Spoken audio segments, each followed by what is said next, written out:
चलो चलो क्लास में। अरे मर्द का तू बैठा थोड़ी देर।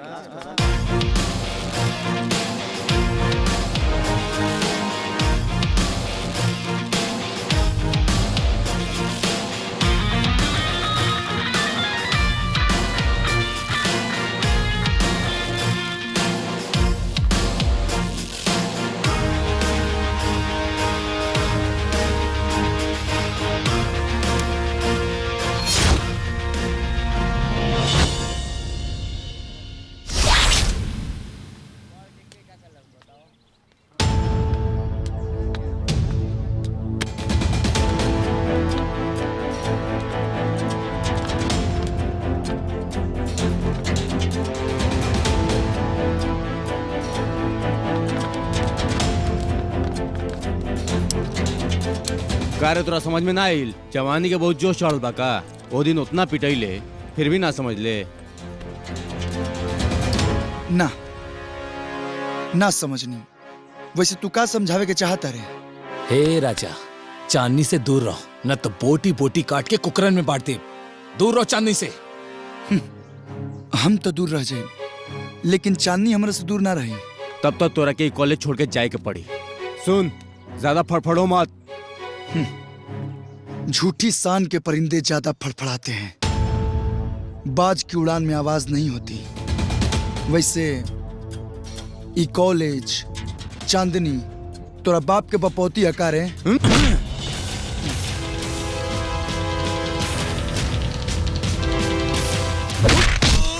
भैया गलती हो गई, माफ कर दो।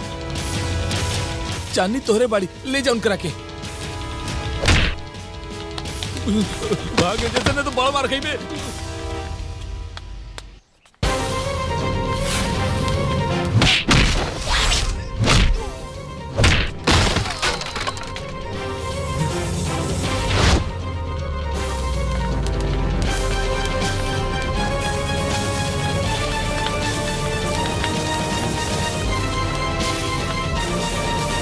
चांदी, चांदी, बाहर चल के देखा, सब में झगड़ा होता। का?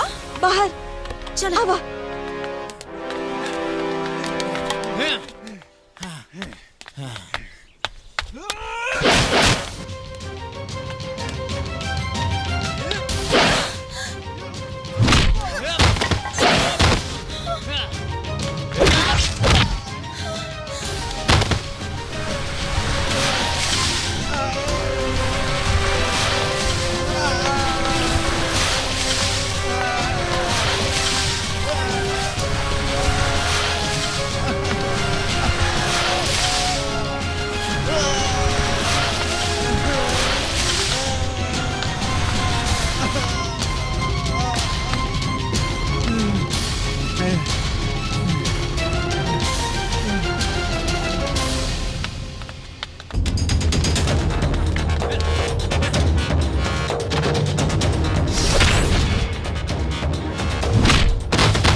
क्या रे?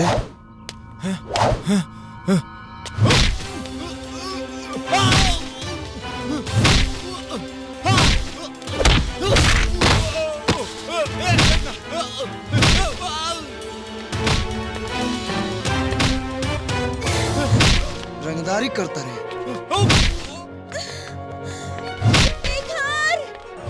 शेखर! शेखर रुक जा! शेखर रुक जा! सरवती नहीं। शिखर शांत हो जा। शांत हो जा। सर देखिए, विक्रांत मेरे साथ तो बदसलूकी करता ही था और अब शेखर के साथ भी मारपीट।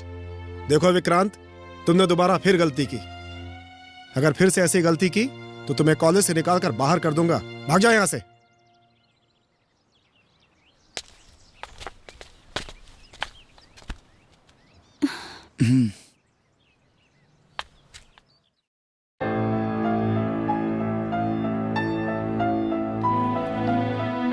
चांदनी, का भइल बेटा? नाश्ता कैलू? ना माँ, भूख नहीं खे हमरा के। काहे? कॉलेज में कुछ खैलू होगा? कुछ बात हो तो बताओ ना बाबू, का बात बा? माँ, हमरा के शेखर के चिंता हो रहल बा। महू बहुते अच्छा लड़का बा, पढ़ाई में भी सबसे बढ़िया बा और बहुते शरीफ भी बा, लेकिन आज वो हमरा से गलती से टकरा गइल और विक्रांत ओकरा के बहुत मारलस। तोरा के पता बा माँ, विक्रांत हमेशा हमार पीछे पड़ल रहेला, हमरा के तंग करेला और अब तो वो दोनों के बीच बहुत ज्यादा लड़ाई हो गइल बा। हमरा चिंता हो रहल बा कि विक्रांत शेखर के कुछ कर ना दे। जौन लड़का तोहरा प्रतिष्ठा खातिर इतना लड़ल, ओकर चिंता करल अच्छी बात बा। तोहरा बात से लगाता कि वो लड़का बहुत दिलेर बा। सब ठीक हो जाई, तू चिंता मत करा। चला। ठीक बा माँ।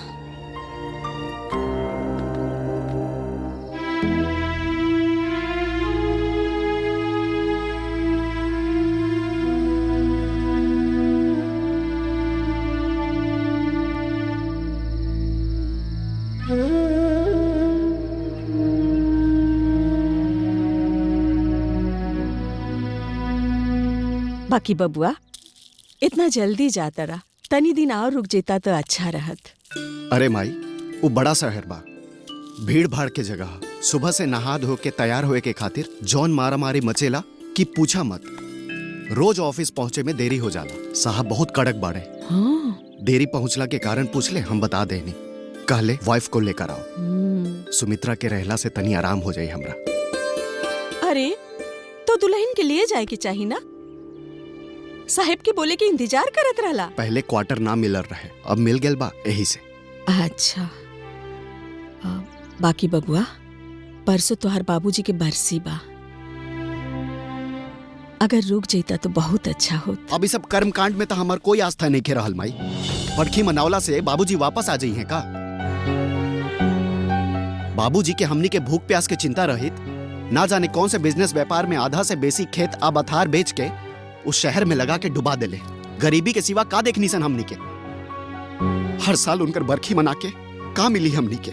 कुछो ना बचल हमरा खातिर यहाँ। कुछ ना बचल? हाँ? अरे ये देख, तोर छोट भाई और ये अपंग बहन और हम, ये भानु काका, ये तोर बाप दादा के बनावल घर और बचल कुचल खेत खलियान और इतना सुंदर गांव समाज। तू कहता रे कुछ ना बचल? ए बबुआ, तोर बाबूजी ना तोर एक चुरवा तर्पण खातिर तड़पत होइए। अरे माई, जिंदगी में अगर तरक्की करे के बाद तब इस सब जंजाल से बाहर निकले ही के पड़ी। ए बबुआ, अरे आज तक तो हर पढ़ाई लिखाई सब कुछ अरे वो बाबूजी के बचल जमीने के भरोसे न भइल। तोरा शहर में एगो नौकरी का मिल गल तो सब कुछ भुला गेला बबुआ। अब तू हमके काम सिखाए बा भानु काका, अपन काम करा।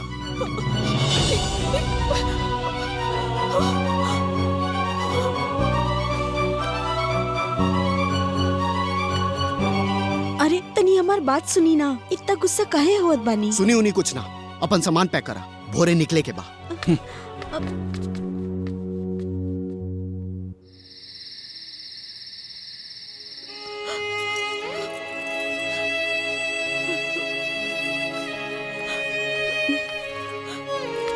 प्रणाम माई। माई, हम ई घर से जात त बानी, पर हमरा के मालूम बा रवा बिना रहल हमार बहुत मुश्किल होगी। नैहर में तो माई के प्यार हमरा के ना मिलल। जब ब्याह करके आईनी लागल कि भगवान हमरा के सास के रूप में एगो माई दे देलन, और आज रउआ से दूर जाए के तनिको मन नहीं खे होत। दुल्हन मन छोटा मत करो, तुहार जैसन पतो पाके हम तो धन्य हो गई नहीं। तुहार इतना सेवा सत्कार कई हम जिंदगी भर ना भूलब बिटिया। दुल्हन शहर जाता लू, बबुआ के ध्यान रखिया, हमार चिंता मत करिया। हाँ, हमरे संगे ये अविनाश, ये सुधा, ये लोग बाड़न ना। खुश रह। अविनाश, सुधा के और माई के ख्याल रखिया, और हाँ, गांव में कत्तो मत जाइया, केहू से मारपीट मत करिया, और रोज स्कूल पढ़े जाइया। ठीक बा? ठीक है। अरे सुमित्रा, कितना देर लगावा तारू तू? हो चुकल रोना धोना तो चला, टाइम नहीं है अपना पास, ट्रेन छूट जाए।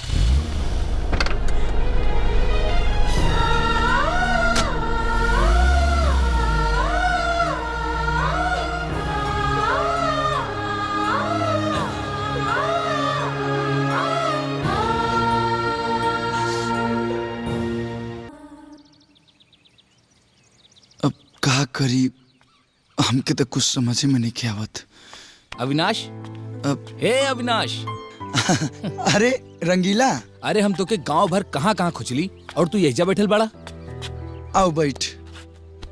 हाँ, अच्छा कैले कि गांव छोड़ देले, कम से कम अपना पैर पर तो खड़ा हो गए।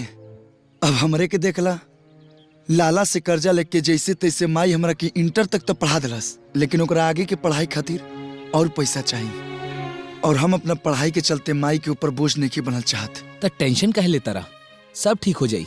कैसे ठीक हो यार?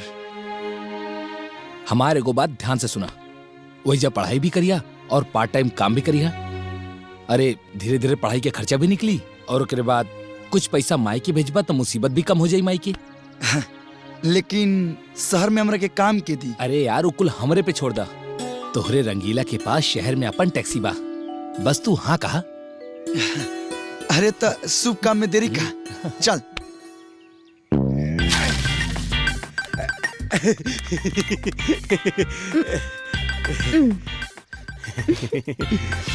मुंह में पानी आ गई, हमरो मुंह में पानी आ गई। ला खाला। अच्छा, तो यहाँ लव स्टोरी चलता। वह तो कहीं की चंदरवा अविनाशवा के घर के आसपास काहे चक्कर काटता। आज एक लव स्टोरी छोड़ा ही के पड़ी। खट्टा बना, खा खा। का होता रे? हाँ? का होता?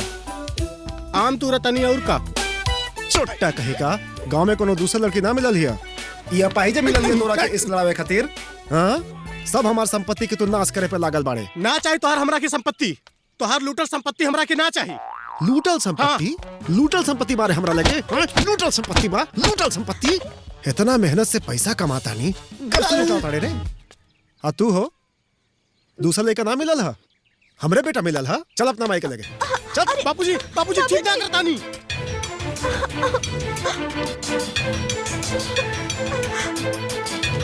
भाऊजी, अब पानी सर के ऊपर से गुजरता, संभाला अपना पाइज लड़की के। वो तो तहार अब भैया की इज्जत करता नहीं, जान ल कि अभी तक कुछ बोलत नहीं खी। एकर मतलब ये नहीं खे कि तुम्हारा पाइज बेटी हमारे घर के बहू बनी। एक बात कान खोल के सुन ला, अगर ज्यादा तेज बनवा लोग नू तो घर और जमीन जायदाद जितना बात सब गिरवी रखवा ले। अपना बेटा से भी बोला ठीक से रहे, हमरा काम में अड़ंगा मत लगावे, ना तो केस फौजदारी हो जाए नू तो कहीं के ना रहबा लोग तू लोग। नहीं नहीं, ऐसा मत कहीं। अरे हमने के ऊपर तो वैसे ही राहुल कर्जा और मुसीबत के पहाड़ टूटल बा, और सुधा और चंदन तो बचपने के साथ ही बाड़न लोग। अगर रहुआ के पसंद नहीं खे तो हम वचन देता नहीं, हम सुधा के मना कर दे चंदन से मिले खातिर, और चंदनों के मना कर दे भी यहाँ आवे खातिर। हम आ गए नहीं माई। जा। ए माई, ऐसा कहे करत अरे, हम सुधा से मिले थोड़ा ही आइला, हम तो तोहरा से मिले आइला। बचपन में हमरा के कितना प्यार देलू। बापूजी तो कबो हमरा के खेलेबो ना कैले। माई अगर तैसे कहबे ना तो हम गांव छोड़ के चल जाब। हे बेटा, गांव छोड़ के कहाँ जेबा बेटा? एगो त बाड़ा, ये कहाँ पैच के चक्कर में पड़ल बाड़ा? हम तोहार बियाह नु भोजपुरी फिल्म के बढ़िया हीरोइन से करवाई। हम ना करब हीरोइन से बियाह। हीरोइन हीरो लोग से चपकल रहेला। हमरे खातिर सुधा ही ठीक बाड़ी। अरे चल ना बाबू, वो पैसा ढेर कमा ली सा। कहाँ तू पड़ल बाड़े एकरा चक्कर में? बैठा स्कूटी पे, चलो। सुधा से करा देम ना बियाह। सुधा से करा दी ना बियाह, करा दी ना। बाय बाय सुधा। हम जानता नहीं कि सेठ है का करे डाला। एकर मनमानी अब बर्दाश्त नहीं क्यों होत। जब ओकर कर्जा के नीचे अपन हाथ दबल बा तो ओकर बात बर्दाश्त करे ही के पड़ी। काहे करे के पड़ी? अरे जब वो कर्जा दिले बा त हमनी के खेत भी ओकरा पास बा। अब कैसे हूँ करके खेत छोड़ावे के पड़ी। माई हम शहर जाके पढ़ाई करब और कुछ रोजगार करके भी कमाई। हमारे साथे रंगीला भी चाहिए।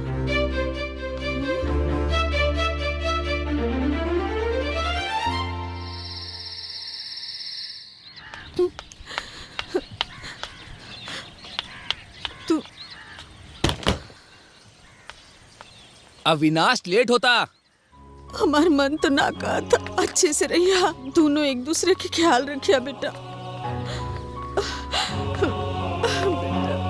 माई तू चिंता मत कर। हाँ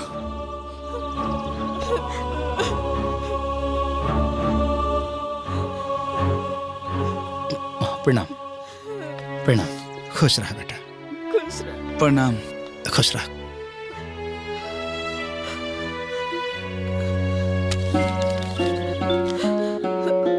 रख ला तो हर काम आई।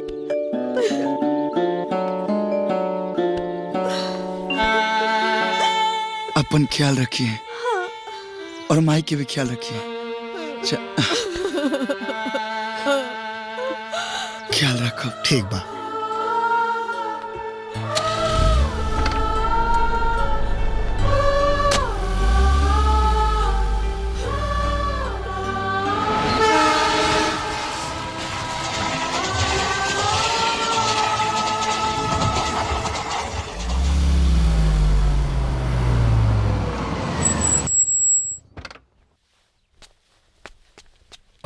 तू यही जे रुका। हाँ। हम सब मैनेज करके आवता नहीं। ठीक बा? ठीक बा।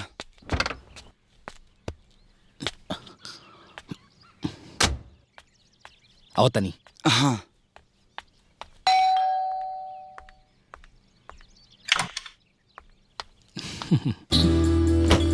तू? हाँ। धन्यवाद प्रभु, कम से कम तोहार शकल तो दिखाई पड़ल। न तो हमरा के लागल एक बार गाँव में जाके तू भुला गेला कि तहार घर वाली तहार इंतजार। चुप करा। दीवार के भी कान हो खेला। काहे? हम केहू से डराई नहीं का?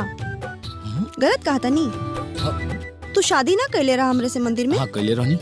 फिर केकरा से डरात रहा तू? अरे बाबा तोरा बाप से। जब तक उनकरा सामने तोहार हमार शादी नहीं हो जात, हम तू प्रेमी प्रेमिका बानी। और देखा गांव से हमार साथे हमारे को दोस्त आइल बा। वो कुछ दिन यही जे रही, लेकिन ओकरा के नहीं पता कि हमार तोहार हो गइल बा। बोलत तो ऐसे बड़ा जैसे हमने एक ही जगह रही लीजा। वो तो हम कितना दिन बाद सोचनी कि एजा आ जाई और साफ सफाई कर दी। बाकी तोहार दोस्त हमें ना, तो हम मना भी ना कर सके नहीं। सच? जा बुला लेवा उनका के। ठीक बा, बुलावता नहीं। अविनाश तोहार मामला फिट बा, पूरा मैनेज कर दे ले बानी। ठीक ना? अब तू आराम से रही। कौन दिक्कत ना नु? अरे मर्दे कुछ दिक्कत नहीं, हम सब संभाल ले बानी। ठीक बा? चला आवा। चला आवा। ई हमार छोटा सा घर है। बढ़िया बा। चला आवा। हाँ।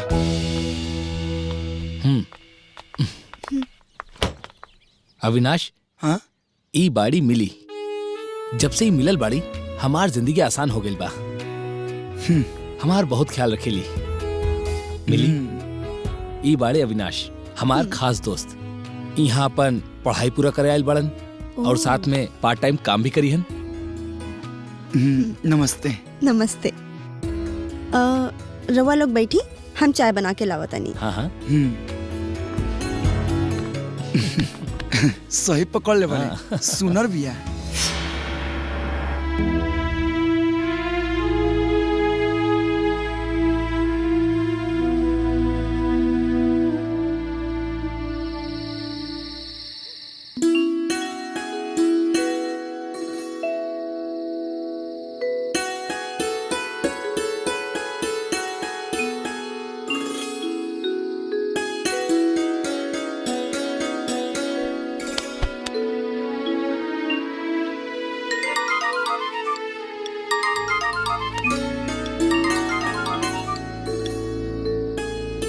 हेलो, का कर रहल बाड़ा?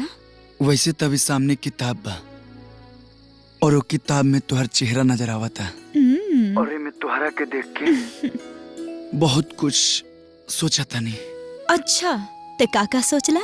यह सोचा तनी कि हमने के एक ही कॉलेज में एक ही साथ इतना दिन पढ़ने जा, लेकिन कभी मिलने जाना। और जब मिलने जा तो ऐसा लगा था कि हमने के कभी दूरी न रही, हमेशा पास रही जा। सच पूछा था शेखर, हमरो के कुछ ऐसा नहीं लागत बा। जब भी कॉलेज के छुट्टी होला ना तब मन बहुत उदास हो जाला। जब भी तू हमरा से दूर जाला ना, चाहे वो दूरी कुछ पल के ही काहे ना हो। पता बा, जब भी रात होला ना तो हमरा के लागत है ये रात कब खत्म हुई और हम तारा से सुबह मिली। तारा से मिले के बाद हमरा दिल में कुछ अजीब सा बेचैनी रहेला शेखर। अच्छा, तो जब इतना बेचैनी बा ताज का तोरा पास तोरा के परेशान करे खातिर। धात पागल, देखा रात बहुत हो गया, अब तू सो जा। ठीक बा। अच्छा सुना। हाँ। ना कुछ ना, तू सो जा। Good night.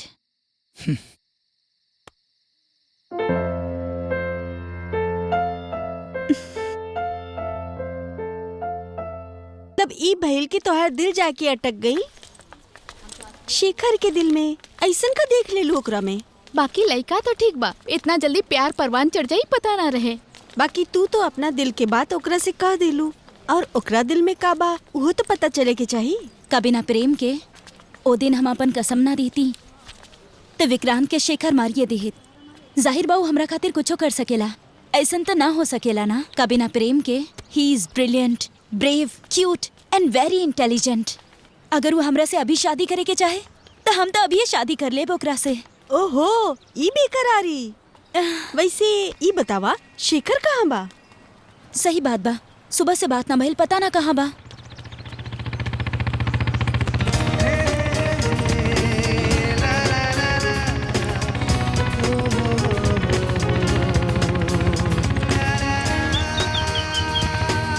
कब्बे से कहाँ रहला हा? बस तुहरे की खोजत रही। वाह वाह, हम तो यहाँ कॉलेज में रहनी, हमरा की कहाँ खोजत रहला? अच्छा चलो बैठा। लेकिन कहाँ? अरे बैठा ना। लेकिन जाए की कहाँ बा? बैठबू की खड़े खड़े सवाल पूछबू। Bye bye.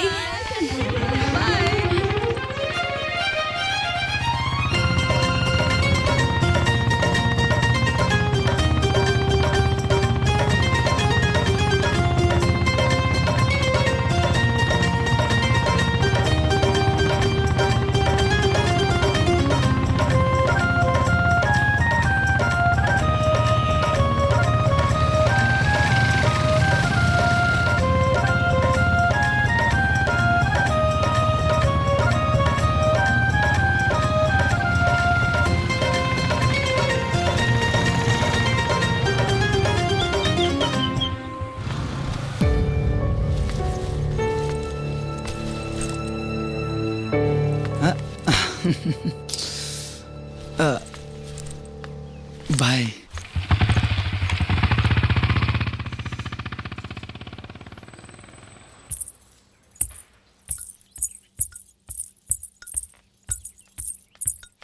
चांदनी। जी माँ। तहरा से कुछ पूछे चाहता नहीं। का बात बा? पूछी। तो शेखर के पसंद करेलू? हाँ माई, उहू तोहरा के उतने पसंद करेला? हाँ। बेटा, जब तहार बाबूजी हमने के छोड़ के गईले तब तू 5 साल के रहलू। हालांकि वो संपत्ति छोड़ के गईले हमरा खातिर, जैसे आज तक हमरा के कौनो चीज के कमी ना भइल। बस एके बात के चिंता रहल, तहरा पाले पोसे में कौनो ऊंच नीच ना हो। हमनी के खानदान बहुत इज्जतदार बा और नया उम्र के जोश में कहीं वो इज्जत माटी में ना मिल जाओ। यही से कोई भी कदम बहुत सोच समझ के उठैहा। माई, हम राउर बेटी हैं। हम ऐसन कौनो काम ना करब जेमे राउर सहमति ना होई। और माई, शेखर जौन बानू बहुत अच्छा लड़का बा। वो पूरा कॉलेज में सबसे अच्छा पढ़े वाला लड़का बा। और जाना ताड़ू, और कबो कबो गलत लइकन से बचावेला। वो कहाँ रहेला? ओकर पिता का करेले? ओकर पिता गांव के सज्जन किसान बाड़े और किसान एजा हॉस्टल में रह के पढ़ाई करेला। माँ, ओकर परवरिश देख के लागता कि ओकर खानदान ना बहुत अच्छा होई। अगर वो अच्छा खानदान से बा ता हमरा ना तोहरा पसंद से कोनो आपत्ति नहीं खे। माही, यू आर सो स्वीट। लेकिन हमार एगो शर्त बा। का शर्त बा? ओकरा हमनी के साथे रहे के हुई। काहे के हम अपना जीते जी तोहरा के अपने आँख से ओझल ना होके दे। माई, तू बिल्कुल परेशान मत होखा। शेखर हमरा से बहुत प्यार करेला। वो हमरा खातिर कुछ भी करी।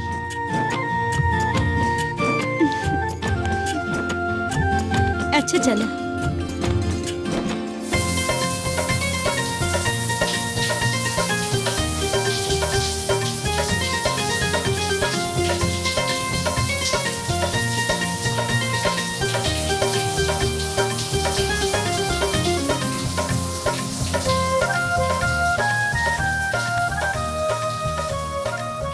शेखर, आज हम बहुत खुश बानी। पूछा काहे? हाँ? काहे कि तू माई के बहुत पसंद बड़ा अच्छा। और उनके हमनी के प्यार पसंद बा। बाकी उनका एक एगो शर्त बाकी। अच्छा, एक सेकंड फोन। हाँ बाबूजी, गोड़ लागत नहीं। खुश रहा अविनाश बेटा। परसों तोहरा मम्मी और दादी के बरसी बा। जी जी याद बा। अविनाश बेटा, कल दोपहरिया तक तू घरे आ जाइया। हाँ हाँ ठीक बा, हम कल दोपहरिया तक पहुँच जाए। ठीक बा बेटा, आ जाइया। जी बाबूजी, प्रणाम। खुश रहा बेटा। का भइल? अरे वो हम भुलाइए गल नहीं कि परसों माई और दादी के बरखी बा। बाबूजी के फोन आल रहे, हमके जाए के पड़ी। ठीक बा। सुना, हाँ? आपन ख्याल रखिया।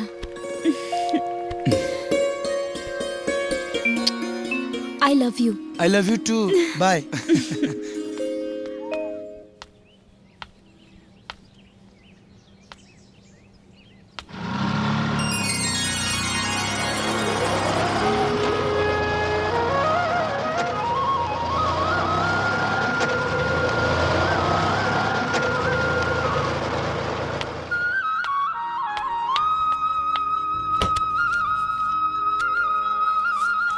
लिविया,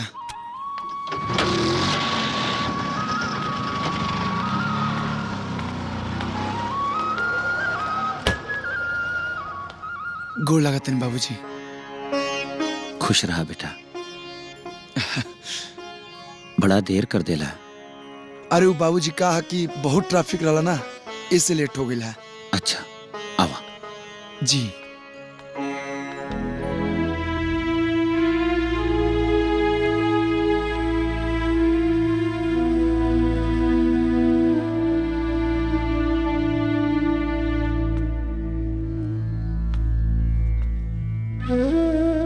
तो आरमाई अगर आज जिंदा होखत ना तो तारा के देख के बहुत खुश होखत। लेकिन काल के आगे केकर चलल बा। तारा के नन्ही से उम्र में हमरा पास छोड़ के वो चल गईली। अच्छा कैला कि तू आ गईला। अभी परंपरा के आगे तहरा ही न चलावे के बा। देखा ना, एगो अजबे संजोग बा। तोहार मम्मी के और तोहार दादी के बरसी एक के साथे पड़ला। अब हमरा तो ऐसा लगता कि दादी जी और माई में बहुत प्रेम रहे। छोड़ा बेटा, जाए था। अब रुआ हमेशा ऐसे काहे करी ना। हमके लगेला कि रुआ अंदर बहुत तकलीफ बा और रुआ हमरा के बतावत नहीं की। अरे अब हम छोट नहीं की, बड़ हो गई बनी। बताई ना बाबूजी। समय आइला पे सब कुछ बताई। तू अभी थक गई लोग बा, जा आराम करा। जी।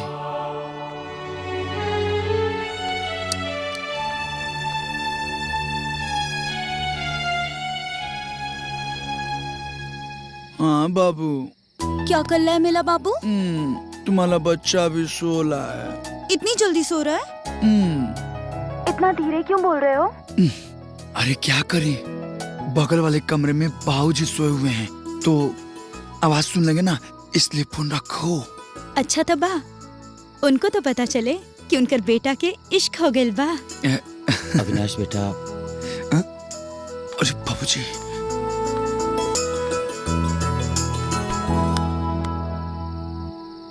इतना रात में केकरा से बतियावा ताड़ा बाबुआ? काट देलस, फिर मिला होता नहीं।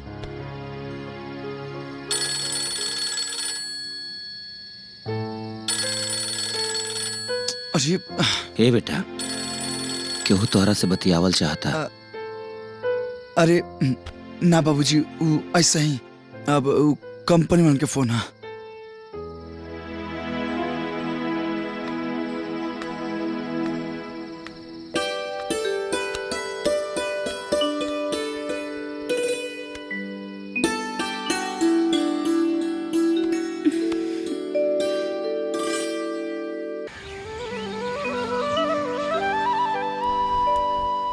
बाबूजी, ये ली चाय।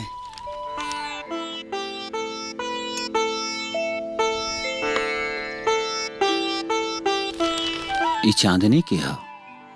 अच्छा अच्छा अच्छा, चांदनी। वो चांदनी हमार कॉलेज के दोस्त है। दोस्त कि और कुछ? अब बाबूजी, अब हमने के शांत रहा। चांदनी के बाबूजी का करेले? बाबूजी बहुत बड़ लोग हा, खानदानी रईस हा। बड़ लोग बाड़े। जी। बेटा, अपने से ज्यादा बड़ लोगन से रिश्ता बहुत तकलीफ देला। हम ही कह चाहता नहीं कि अमीर लोग से जितना दूर रहबा उतना खुश रहबा। का कहता नहीं, हम कुछ समझनी ना। देखा बेटा, तोहरा माई के गैला के बाद से यह घर में सन्नाटा छायल बा। हम चाहता नहीं कि वो टूटे, लेकिन कैसे? प्यार कैल कोनो गुनाह ना हो। गुनाह बा अपन प्यार के चलते अपन परिवार के छोड़ल। जवन गुनाह हमरा से भइल। बाबूजी, साफ सब बताए रुआ कहल का चाहता नहीं। बेटा, हमार बचपन बहुत गरीबी में बीतल बा। गरीबी दूर करे खातिर हम शहर गए, जहां हमार माधवी से जान पहचान भइल। माधवी हमरा गरीब होखला के बावजूद भी हमसे बियाह करे के चाहत रहनी। उनकर प्रेम खातिर हम रात में टैक्सी चलावे लगनी। एक रात माधवी के कार खराब होखला के वजह से उनका के घरे पहुंचावे गई नहीं। हम कुछ समझनी ना, रुआ कहल का चाहता नहीं। बेटा, जौन रास्ता पे तू चलत आ रहा ना, वो रास्ता से हमहू गुजरल बानी। तारा के आप बीती बतावतानी। बस बस बस। बाय। बाय।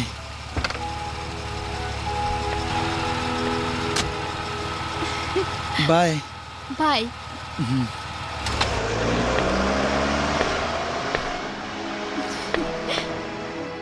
माधुरी, डैडी आप इतना जल्दी आ गए नहीं। चली अच्छा भाई, हमनी दोनों साथे मिलके डिनर कर जाई। Very nice. By the way, वो टैक्सी वाला के रहे? डैडी ऊ हमार दोस्त बा अविनाश।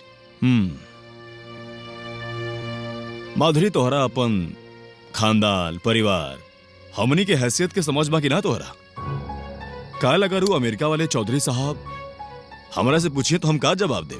वो लोग तो तोहरा अपन बहु मान के चल रहल बड़े। लड़का के काल बुलावा, हम ओकरा से बात करे के चाहता नहीं। ओके डैडी।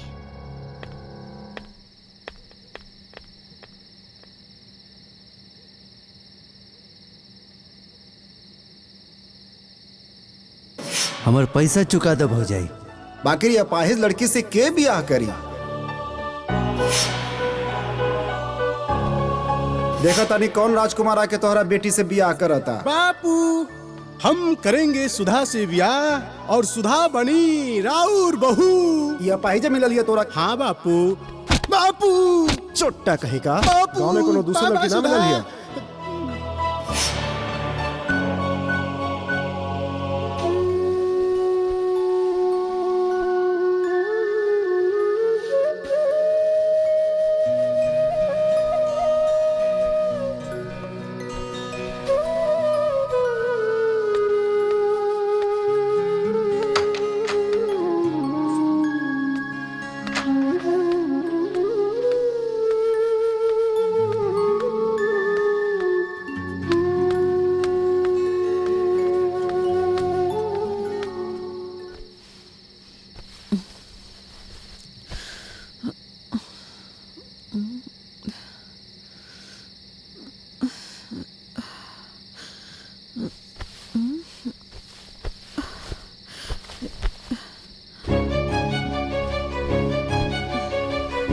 सुधा,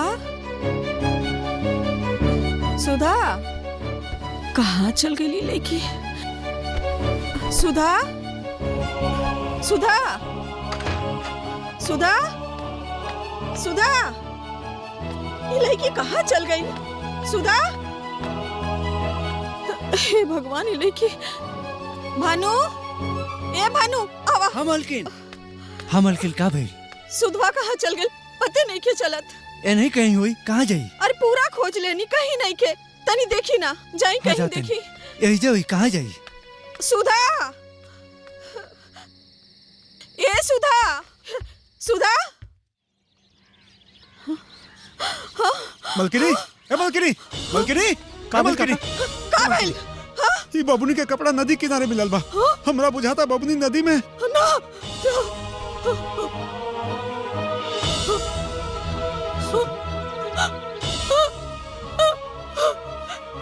अब अपन सुधा कहाँ खोजी?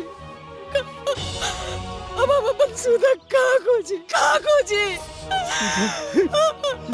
कहाँ ना? मलकिनी, मलकिनी, मलकिनी, संभालिए, संभालिए अपना आप। मलकिनी, मलकिनी, संभालिए।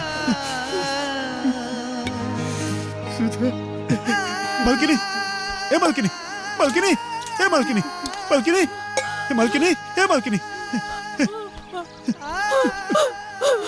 बबुनी बुझाता ना रह लिए दुनिया में। एगो त बाड़ा, ये कहाँ पहुंच के चक्कर में पड़ल बाड़ा? चोट्टा कहीं का गांव में कोनो दूसरा लड़की ना मिलल हिया? अरे चल ना बाबू। मलकिनी, मलकिनी, मलकिनी, मलकिनी, मलकिनी।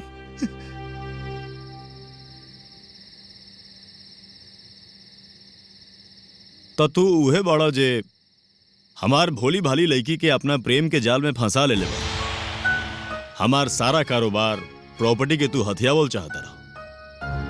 ये हमारा के बतावा कि हमार बेटी की जिंदगी से निकले खातिर का कीमत लेबा? अपन औलाद ना सबके भोला लगेला सेठ जी। माधवी जब हमरा से प्रेम की इजहार कैली तो हम तनी क्यों नहीं कल्पना के लिए रही कि रउआ जैसन छोट सोच के कारोबारी के लड़की हिया। हम ओकरा में जो इंसानियत देखनी उतरवा में आइला ही नहीं खे।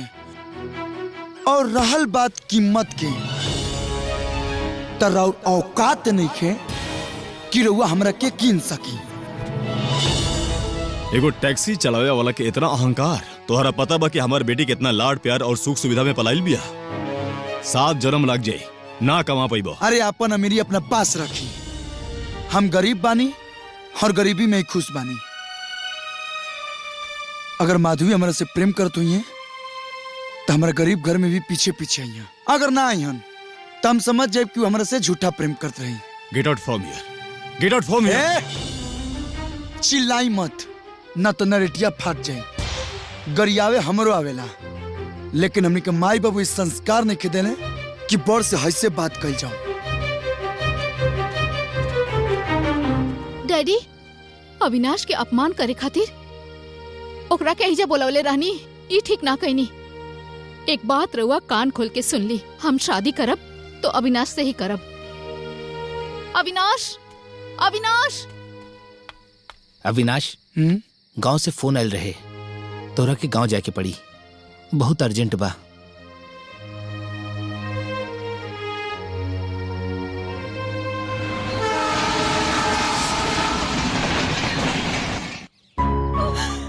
बेटा, सुधा हमने के छोड़ के चल गए।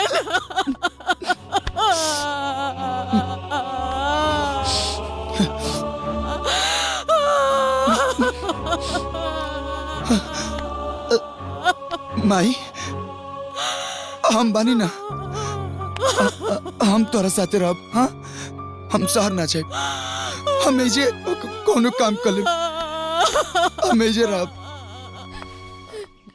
डैडी उनका से जौन बदतमीजी कइले हमरा के सब पता बा, और अविनाश इतना स्वाभिमानी है, कभी हमरा पास लौट के ना आई।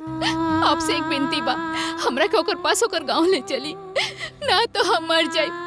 हमरा के ले चली ओकरा पास, प्लीज प्लीज। हमके एक बार अविनाश के पास ले चली, एक बार अविनाश के पास ले चली। Thank you. चला आवा। आपको अविनाश का इस तरह से अपमान नहीं करना चाहिए था। मैं उसके बिना नहीं जी सकती, इसलिए मैं उसे ढूंढने जा रही हूं, और तब तक नहीं लौटूंगी जब तक अविनाश आने को तैयार नहीं हो जाता। जय, विजय। जी मालिक। तोहरा लोग के कहले रही ना कि माधवी पर नजर रखिए लोग। ये क्या कहिला? नजर बराबर रख ले रही, पर पता नहीं कहते। मालिक, मैडम के गाड़ी तो बंगले पे बा, बाकी हमनी के नजर तो बराबर रख ले रही। मैडम पता नहीं कौन थे, बिलते निकल भाग गए नहीं। Shut up. हुकुम सिंह। जी मालिक। अब हम अपन बेटी के कहां खोजी? पता ना ओकरा पीछे पीछे कहां चल गई हुई। अगर हमार बेटी ना मिला तो दोनों के खाल खींच के भूसा भरवा दे और टांग दे घर में लोमड़ी के पास। हम समझ गए नहीं मालिक की बिटिया रानी कहाँ गैल हुई हैं। जरूर वो अविनाशवा के साथे गैल हुई हैं। चल फोन दे।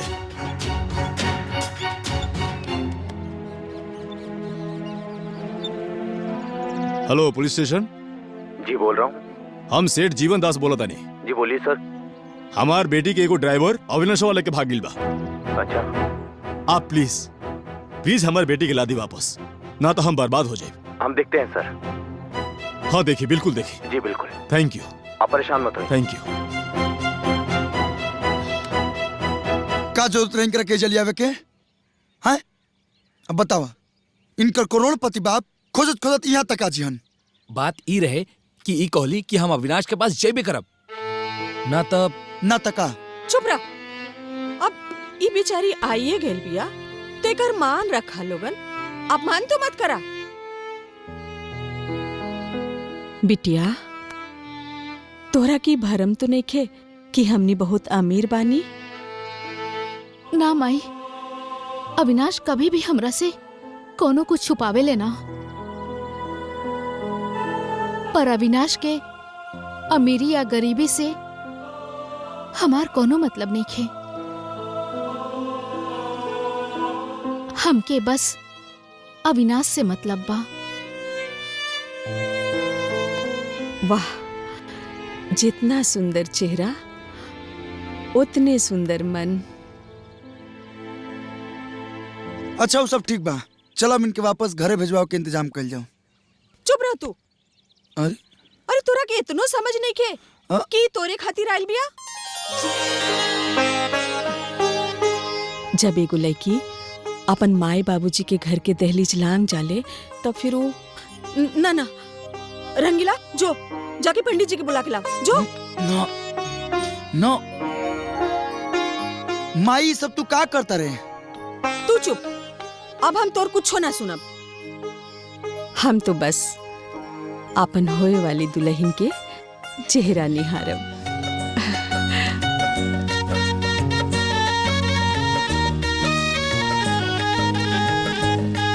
ओम मंगलम भगवान विष्णु मंगलम गरुड़ध्वजा मंगलम पुंडरीकाक्षाय मंगलाय तनोहरि। ओम पूर्णमदः पूर्णमिदं पूर्णास्य पूर्णमुदच्यते पूर्णस्य पूर्णमादाय पूर्णमेवावशिष्यते। वक्रतुंड महाकाय सूर्यकोटि समप्रभा निर्विघ्नं कुरु मे देव सर्वकार्येषु सर्वदा।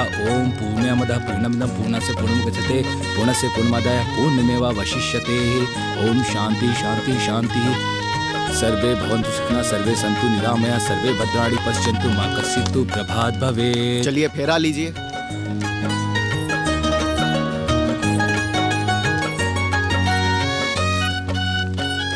ओम मंगलम भगवान विष्णु मंगलम गरुड़ध्वज मंगलम पुंडरीकाक्षी मंगलाय तनोहरि।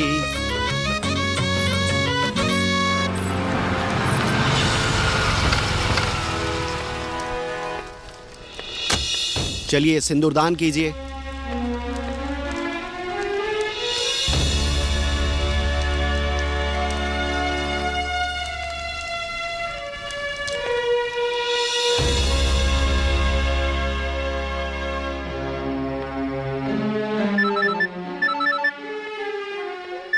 हेलो हेलो सर, माधुरी की शादी हो रही है। क्या माधुरी की शादी हो गई? जी हाँ। ये ना हो सकेला। शादी के हम कबो एक्सेप्ट ना करा। चैलेंज करो हम शादी के। अब कुछ नहीं हो सकता है सेठ जी। ये लड़की बालिग है और अपनी मर्जी से शादी कर रही है। सेठ जी कब सेठ जी अपने आपके तमाली अपन माधवी बेटी तब अपन दीवन ताती तूने के रात बारी। चुप कर बेवकूफ।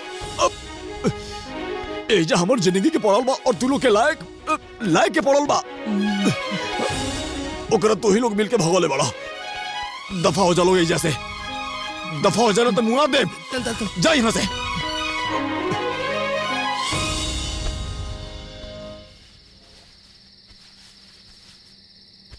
माँ, डैडी अपने दोस्तों के साथ बैठ के शराब पी रहे हैं। ना गोपाल बेटा, तुम ये सब क्यों पूछ रहे हो? सो जा चुपचाप से। सुनिए साहब, ये मेहमान नवाजी जो आप हमारा कर रहे हैं, काम हमको आपसे ही कराना है। हमारा ध्यान रखिएगा। बात तो आपकी सत्य है, पर मेरा मानना है ये दुनिया एक समंदर की तरह है। आप जो फेंकोगे वही वापस लौट आएगा। मेरी मेहमान नवाजी और आप सबों की मेहरबानियों की जर्रा नवाजी। एक साधारण सी छोटी सी सरकारी नौकरी से क्या काम चलता है?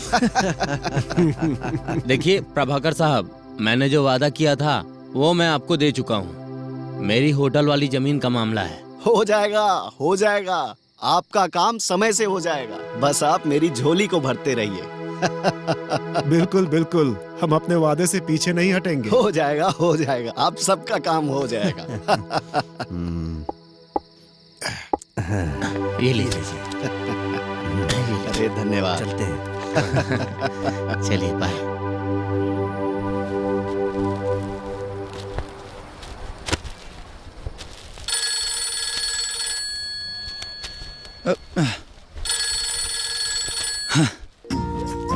हाँ माधवी। का होता जनाब? कुछ ना, काम करता नहीं। मुझसे बोली हमारा रानी जी। का हुकुम बा? ई गुलाम हाजिर बा। अच्छा, आज राउर सैलरी डे बना तो साँझ के जब घर आइब ना तो हमरा खातिर कुछ सामान लेके आई। अरे काहे ना, बोला का ले आवे के बा लिखवावा। लिखी। Toothbrush, toothbrush, body shampoo, hair shampoo, साबुन, मॉइस्चराइजर, आईब्रो काजल, मस्करा। अरे एक मिनट, इतना बड़का लिस्ट? अरे यही 1 साल के सामान लागता। देखी मजाक मत करी, ये कुल सामान तो 1 महीना में खत्म हो जाई। मधु तू कैसन बात करता रो? बड़ा मुश्किल से नौकरी हमके मिलल बा, और तू जो सामान के लिस्ट दिले बड़ू कम से कम 4 से 5 हजार रुपया की हुई, और एजा खाली पगार मिलला हमके 12,000। और तोहर पर्सनल कुल खर्च करे खातिर अगर एमे से हम 4-5 हजार निकाल देम तो बाकी घर खर्च के का हुई? इस सब सामान के बिना भी तोहर काम चल सकेला। अरे रउआ शॉपिंग मॉल के मैनेजर हैं और हमरा खातिर इतना ना कर सकेनी। देखी ये सब आइटम जरूरी बा तो हमरा खातिर लेके आई बस। देखा माधवी, हमें दुकान पर खाली काम करी ना, मालिक ना हई, और एजा काम करके पेट पल जाओ उहे बहुत बा। अरे हेलो माधवी,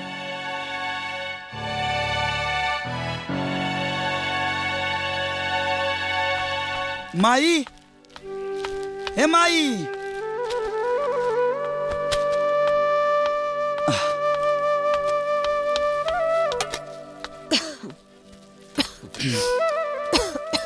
ई ले माई, ई महीना के सैलरी।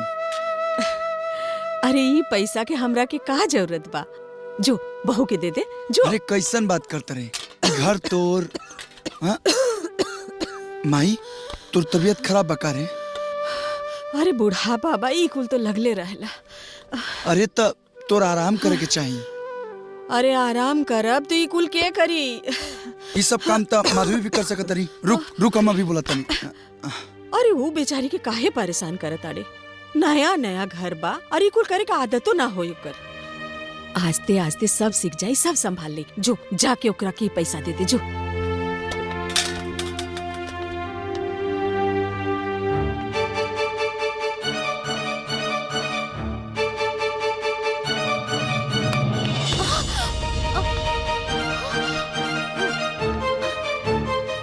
अविनाश,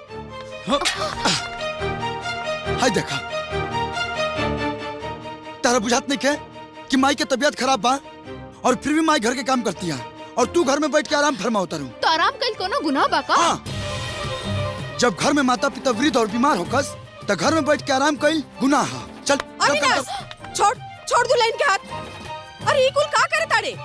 कमा तो होइए गइल ना, छोड़ हाथ।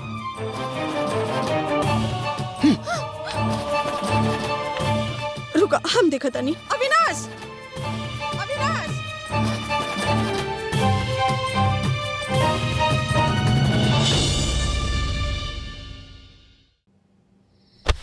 हाँ। अब का ले आइल बानी हमरा पास? अपन धन के नाराजगी दूर कइल भी तो हमार जिम्मेदारी बना। चापलूसी करे के कोनो जरूरत नहीं है। सैलरी तो माई के दियाइल बनी ना, और हमार सामान भी सब ना आइल।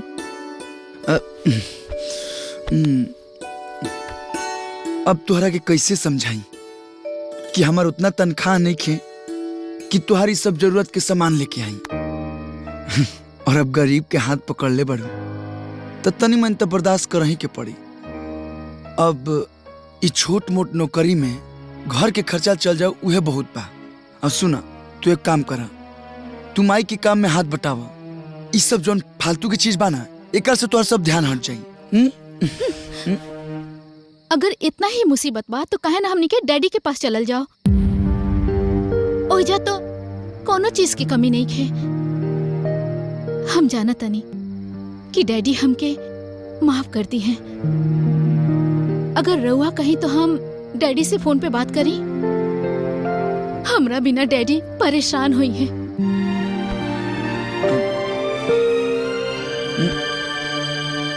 मने तुहरा कहे के मतलब बा कि हमने के अपन सुख खातिर यहाँ अपन माई के छोड़ के चल जाऊं? ना, ये हम ना कर सकेला। हम बुझ गए नी, हम रउआ से प्रेम करके अपन घर द्वार छोड़ के एजा रउआ पास आ गए नी। रउआ रउआ हमरा खातिर कुछो ना छोड़ सके नी। राउर मन में हमरा खातिर तनिको प्रेम नहीं के, तनिको प्रेम नहीं के। अब ऐसा मत कह माधवी, हम तोहरा से बहुत प्यार करीना। अरे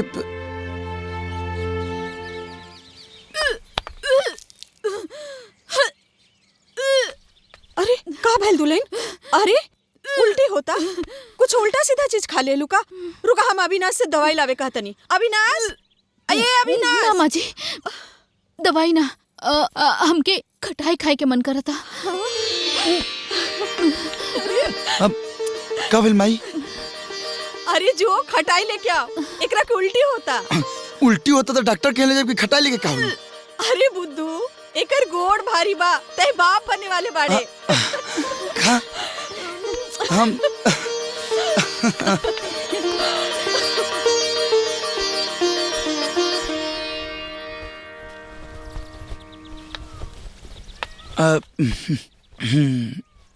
ई टिकोरा। अब एगो बात जानता रू, माई ना बहुत खुश बिया। और तू? अरे हम तो इतना खुश बनी, इतना खुश बनी कि हमरा पास शब्द नहीं खे। सच? मुच्ची। तो रवा से वो बात कही? हाँ बोला। आज सुबह हम डैडी से फोन पे बात कैले रही। डैडी के हमनी के शादी मंजूर बा। डैडी हमनी के इंतजार कर रहल बड़े। डैडी राव नाम पे धन दौलत कारोबार सब करे खातिर फैसला कर लेले बाड़े। हम तो कहता नहीं कि चलिए जैसे ये गरीबी से बहुत दूर हमनी के जीवन बदल जाए, चली ना। अच्छा तई तैयारी हो रहा बा कि हम अपना बुजुर्ग बीमार माई के छोड़ के और तुम्हारा डैडी के घर जमाई बन के उनका कारोबार संभाली और इजा हमार माई 2 वक्त के रोटी खातिर लाचार हो जाओ।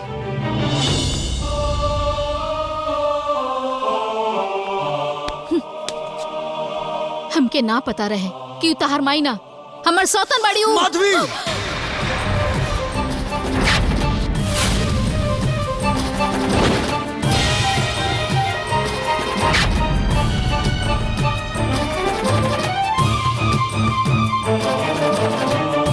और न तो का आज सच बोले से हमरा के कोई ना रोक सकेला। जब से हमें ई घर में आइल बानी तब से गरीबी के रोना सुन सुन के माई माई के रट से हमार दिमाग फट गइल बा। अगर अपने माई के इतने चिंता बा तो हर महीना कुछ पैसा उनके भेज दिहल करब। और का चाहे उनकरा? बस पैसा से माई के कर्ज कोनो जन्म में ना चुकावल जा सकेला माधवी। तो का तोहार दिहल गरीबी के चादर ओढ़ के तोहार माई के दिहल कर्जा के अपन नसीब मान के जिंदगी भर रोत रहब, ई हमरा से ना हुई। और एक बात कान खोल के सुन ली, अब हमहू माँ बने जा रहल बानी। आज से हम कोनो समझौता ना करब। आज से तोहार गरीबी में ना हम जियब और ना ही अपन होखे वाला बच्चा के ई गरीबी में हम आँख खोले देब। एहिजा हम ना रहब, एहिजा से हम चल जाइब और रउओ के हमरा साथ चले के पड़ी। ये हरगिज ना हुई। हम गरीब बनी, हमार माई गरीब बिया, लेकिन हमनी के गैरत इतना नहीं गिर गई कि दूसरा के उधार दियल अमीरी पर हमार लड़का आँख खोले। और सुना, अगर ओकरा नसीब में बाकी कंगाली में आँख खोली तो ओकरा आँख खोले के पड़ी। और एक बात कान खोल के सुन ला, ना हम कहीं जाइब और ना तू कहीं जाइबू। तो ठीक बा, तो हमार होखे वाला बच्चा के भी इस संसार में आँख खोले के कोनो हक नहीं खे। अब हम खुद के ही खत्म कर लेब।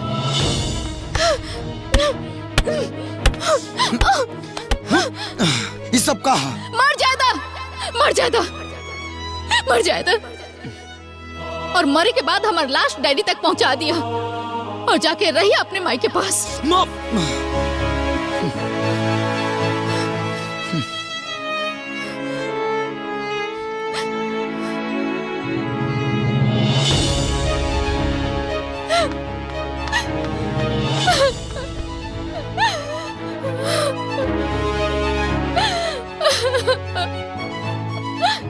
माई, माई, हाय देखा, हम पूरा घर भर खोज देनी आ तू एजा आके बैठल बड़ू। का माई माई करत रहेले? छोट लइका बड़े का?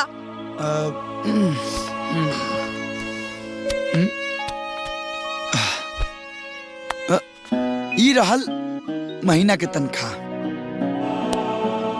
ई तनख्वाह हमरे हाथ में काहे देवला? अपन मेहरारू के हाथ में दा। जा ला। ये अपने पास रखूं। अब तोरा रहते अभी तनख्वाह माधवी के हाथ में, तब तो कैसा लगी? तो हम मर जाए तब देबा ना, तो समझा हम मर गई नी।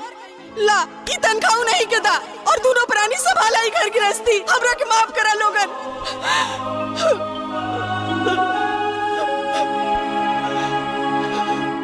ये तू कैसन बात करते रहे? वो तोरा कुछ उल्टा सीधा बोले से का? हम काहे इनका के उल्टा सीधा कहब? हम तो बस रउआ से कहत रही। हम तो ई घर में रउआ साथे जीवन बितावे खातिर आइल बानी, ना कि तहर माई के उल्टा सीधा बोले खातिर। हम ना जानत रही कि हमार ऐसा नसीब फूटल बा कि रउए हमार दुश्मन बन जाई। अरे सब तू का फालतू बात करता रहूं? अविनाश, काहे बात बढ़ा रहल बाड़े? हमरे खातिर काहे अपन जीवन तबाह कर रहल बाड़े? तोर बाबूजी के दियल इस साधारण सा घर, तोर माई की छोट अचरा में इतना बड़ घर के लड़की के हम ना रख पाए बबुआ। एकरा के एकरे घर लेके जो बबुआ, लेके जो एकरा के लेके जो। लेकिन तोर का होई माई? हम ठीक कहता नहीं बबुआ। अपन भैया के जैसन तो हमरा के छोड़ के चल जा। ये में तोहर भलाई बा। अगर मेहरारू खातिर माई के छोड़ के बेटा चल जाए, अगर इकरम भलाई बात तो हमके ऐसा भलाई ना चाहिए। तू हमार जननी हो, पाल पोस के इतना बड़ कैले बड़े कि हम तोर बुढ़ापा में सेवा करब। माई के छोड़ के एगो बेटा के गए उचित बा? पत्नी के साथ दियल भी एगो पति के कर्तव्य होला ना। पहले माई के सेवा, ओकरा बाद मेहरारू के कोनो सुख। नहीं बबुआ, माई के और कितना जीवन बचल बा। पत्नी के साथ तो पूरा जीवन बितावे के बा। माई के जिंदगी के बाचल दिन हमरा खातिर मेहरारू के सुख के कोनो मायने नहीं रखत। हाँ, तो दुनिया ही कहे कि माई बेटवा दोनों मिल के एगो अमीर घर के लड़की के ला के ओकरा ऊपर अत्याचार कैलन, और बुढ़िया अपन अहंकार और ईर्ष्या में बहू के ना अपना पौलस। तू काहे नहीं के समझत? ई एगो अमीर घर के लड़की बिया। ई गरीब सास की एकर दम घुट जाई। ले जो एकरा के, ले जो। ई तो एकदम ना हुई। वो अमीर बाप के बेटी के मालूम रहे कि हमने के गरीब बानी जा, तो ओकरा गरीब के इज्जत करे के पड़ी। और एक औरत खातिर हम अपन लाचार माई के ना छोड़ सके ना। काहे तू हमार बचल जिंदगी में ये घर में कलेश पैदा करल चाहता रे? काहे ना चाहता रे कि हम भगवान के नाम सुकून से ले सकी?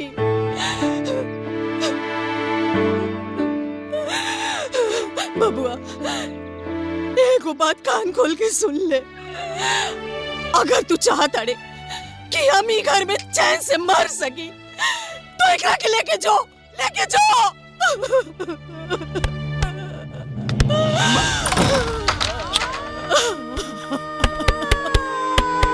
माई, माई दरवाजा खोल। हे माई, माई, माई, माई, माई।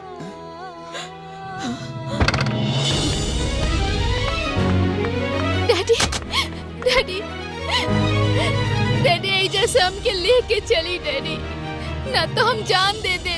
ना बेटा ना, हम आगे भाई ना, अब सब ठीक हो जाए।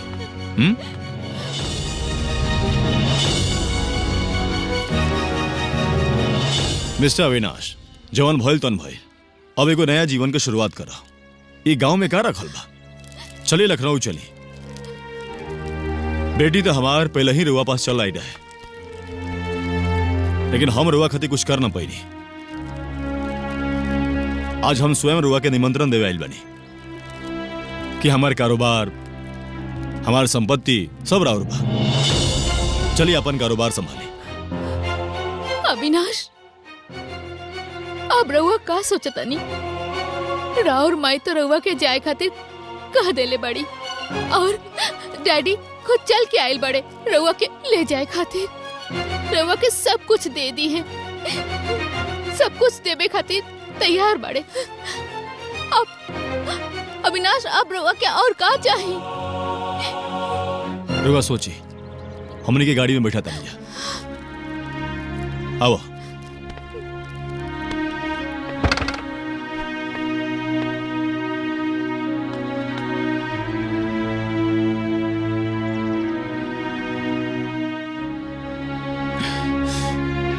माई, हम जाता नहीं, हम जाना तनी कि तू अपना करेजा पर पत्थर रख के त्याग कैलू,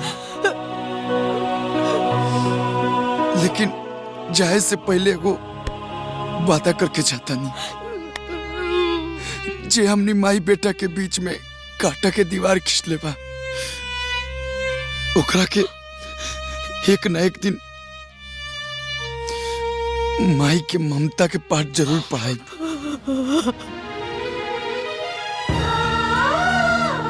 एगो बात सुन के जा अविनाश, आपन माई के खातिर एगो होके वाली माई के छोड़ के अइला, तई माई के ना पैबा।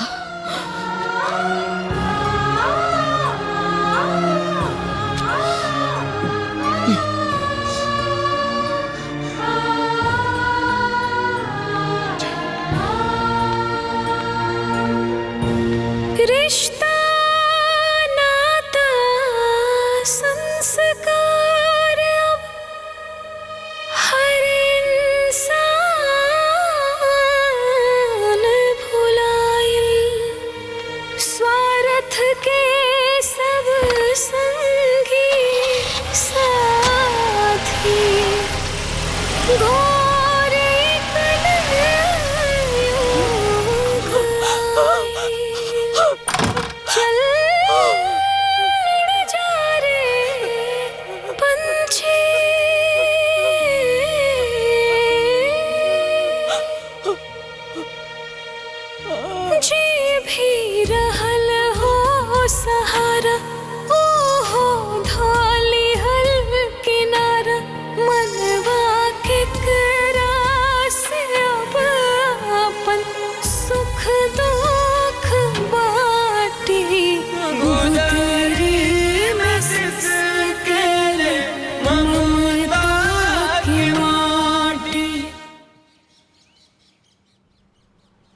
ये हमारा के का लाके देता सुबह सुबह भाई?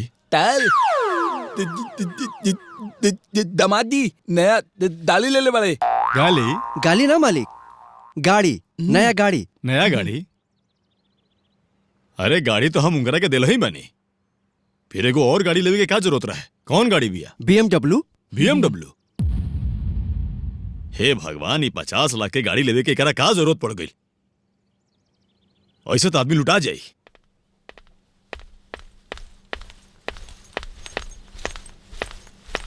दमाजी एक मिनट, हम इतना महंगा गाड़ी पहले ही से रुआ के देले बनी, तो फिर ही गाड़ियां लेवे के क्या जरूरत रहे? अरे आखिर हम अमीरजादी माधवी देवी के पति हैं और करोड़ों में खेले वाला सेठ जीवनदास के इकलौता दामाद, और अगर हम 5-10 लाख की गाड़ी में चलब तर और इज्जत माटी में ना मिल जाई। और हाँ, BMW बुक के ले बनी, कोनो एरोप्लेन ना। बिल आइल बा, बिल भर दे, हमारा फैक्ट्री पहुंचे में लेट होता है।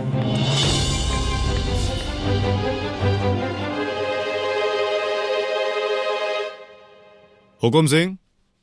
जी मालिक। ई उहे ड्राइवर नु हा टैक्सी चलावे वाला? हाँ मालिक, ई उहे ड्राइवर हव, लेकिन अब ड्राइवर नइखे रह गइल, और दामाद हो गइल बा। ड्राइवर तो हम हैं। पता ना सारा दुनिया में से कैसन दामाद खोज के हमार बेटी लाइल बिया। अब राउर दामाद बा, स्पेशल तो होखबे न करी। शट अप, दिमाग मत खराब करा, हमार जख्म पे नमक मत रगड़ा। ले जा। जी। चाचा कुरियर।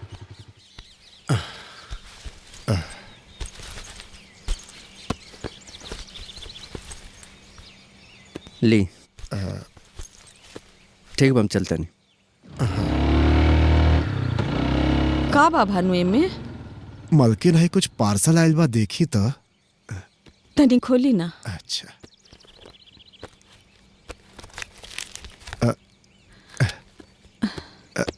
ये तो मोबाइल लगा था। ये मोबाइल है, लागत अविनाश बबुआ भेजले बाड़न। एगो चिट्ठियों बा में।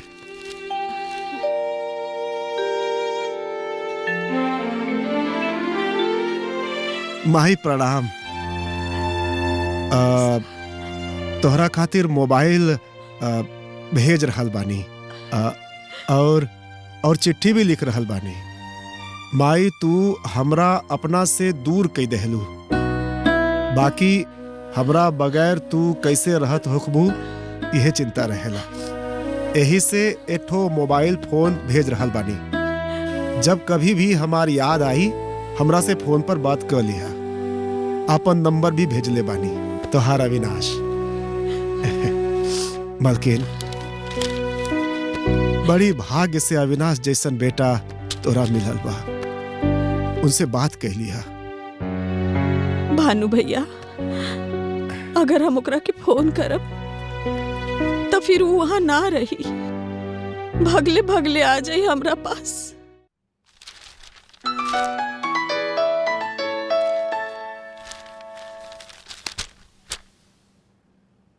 हेलो मालिक, मालिक सब बर्बाद हो गई। हैं? ये क्या कह रहल बा?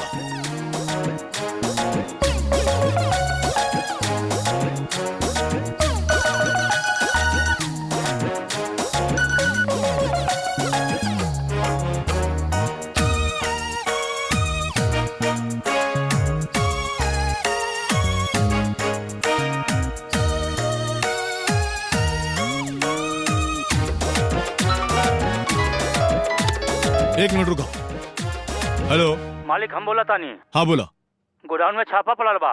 अरे ये सब कहा बोलता रहा? हाँ मालिक, सही कहा तानी। अरे के इन्फॉर्म कैलास? कैसे पता लगल? हमका नहीं के पता।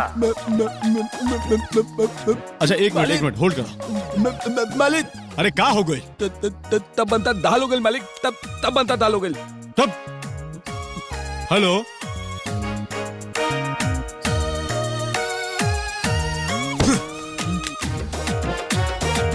हुकुम सिंह।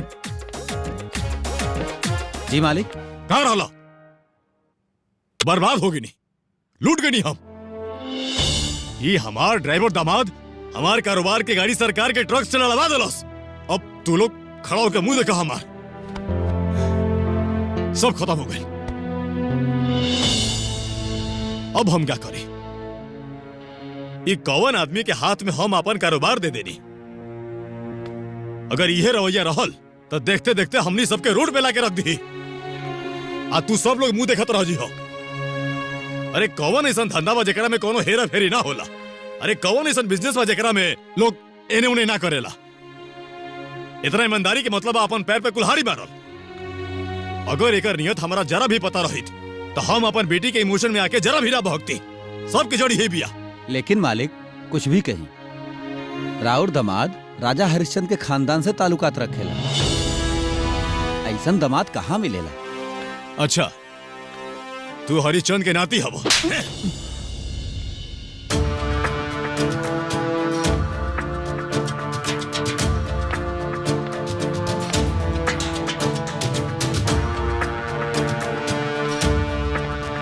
दामाद जी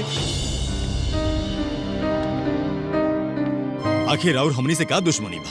हम रउआ के अपन बेटी देनी, कारोबार, कोठी कार सब कुछ देनी, और छीन भी तलियानी, वो सब कैसे भुला जाई? का छीन लेनी?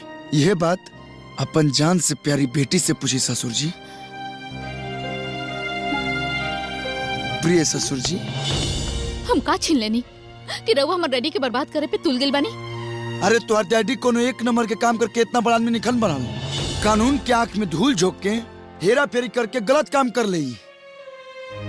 अगर आज हम इनके ना बचोती ना तो कभी ना कभी जेल में चक्की पिस्तन। हम जानते नहीं कि तुम्हारा विश्वास ना हो, तो तू एक बार इनकर कारोबार के मैनेजर मिस्टर सक्सेना से पूछ ला। ओह माय गॉड,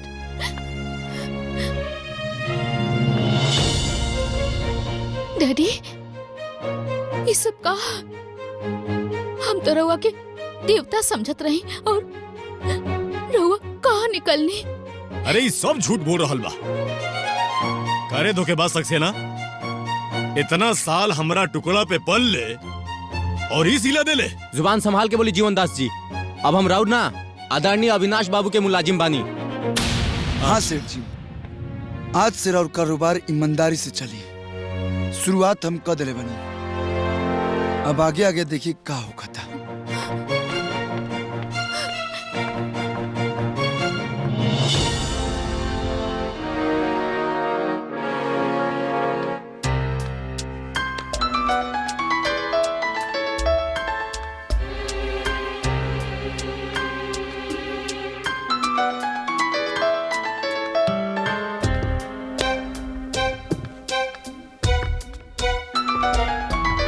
ए जी, रउआ फोन काहे नहीं उठावत? बोल देना बाथरूम में बानी, बोल ना, दे। हम ना झूठ बोला। अरे बोल देना, बोल दे, बोल दे, बोल दे, बोल दे। हेलो हेलो मैम, साहब हैं? जी, वो तो बाहर गए हैं। ठीक है, आएंगे तो बोलिएगा कॉल करने के लिए। जी ठीक है। पापा आप इतना झूठ क्यों बोलते हो? चुप। बेटा तोहर पापा के तो आदत पड़ गई बा रोज एक नया झूठ बोले। चला चाय बनाओ, चाय बनाओ।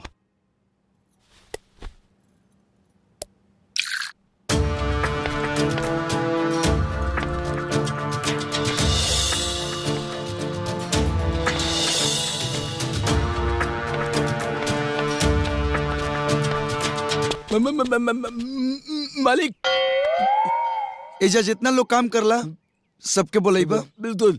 तोतलाल, हाँ, तोतल, विवेक, आ गई नहीं? बहादुर, तोतू, आओ आओ आओ आओ, चलो आता मालिक प्रणाम। मालिक तब लोग सब लोग आ गए? मालिक। अच्छा ये बतावा लोग, तो हम लोग के घर में कितना साल से काम करते रह लोग? पूरे 5 साल। और 5 साल में महंगाई कितना बढ़ल बा? 5 गुना। और तो हम लोग के तनख्वाह तो पैदा ना बढ़ल। और तो और सप्ताह में छुट्टी भी ना मिले ना हमनी के। हाँ तातली हड़ताल कर दा। हड़ताल? अरे हम कहते नहीं हड़ताल करके अनशन पे बैठ जालो, हम तो लोग के साथे बानी। बोला मंजूर बा? मंजूर बा। तो चालू हो जालो। हमारी मादे पूरी करो। हमारी मादे पूरी करो।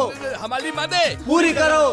हमारी मादे पूरी करो। हमारी मादे पूरी करो। हमारी मादे पूरी करो। हमारी मादे पूरी करो। मादे पूरी करो। मादे पूरी करो। हमारी मादे पूरी करो। हमारी मादे पूरी करो। ये सब का हो रहल बा? काहे इतना शोर मचावत रहा तू लोग? हम तब हड़ताल पे बानी, हड़ताल पे। हाँ, हमनी के 3 गुना पगार चाहिए, न तो हमनी के काम ना करब और दूसरों के काम ना करे दे। बिल्कुल सही बोले। तू लोग के दिमाग तो ठीक बा? बिल्कुल ठीक बा, लेकिन एक घर के लोग के दिमाग ठिकाना पर नहीं खे,